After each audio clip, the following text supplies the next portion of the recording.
Баршаларыңызға сәлем, сіздермен бірге Ақ Дастархан YouTube арнасы. Бүгін біз сіздермен үй жағдайында томат әзірлейтін боламыз. Видеоны соңына дейін көріңіздер. Әрине ол үшін бізге осындай болгарский керек болады, 1 килограмм бұл жерде.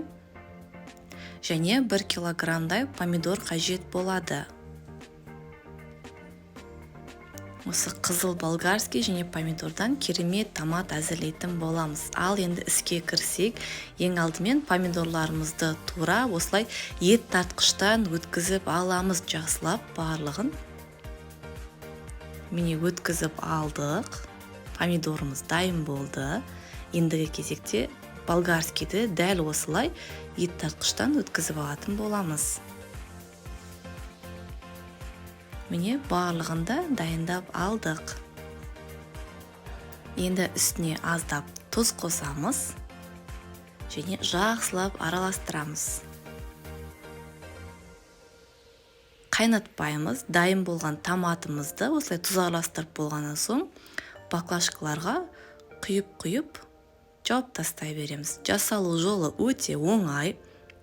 Міндетті түрде осылай помидор, болгарский барлығы арзан болып тұрған кезде осылай жауып тастасаңыздар, қыста нағыз помидор және болгарскийдің дәмі шығып, тамақтарда табиғи томатпен тамақ әзірлейтін боласыздар. 1 килограмм болгарский және 1 килограмм помидорда дәл осылай 2 литр томат шықты. Сіздерге де жасап көруге кеңес беретін боламын. Егер видео ұнаған болса, біздің каналымызға тіркеліп, лайк басып, комментарий қалдыруды ұмытпаңыздар. Міне барлығында құйып дайындап қойдық. Енді осы томаттарымызды мұздатқышқа салып қоямыз. Осылай қысқа сақтасаңыздар болады.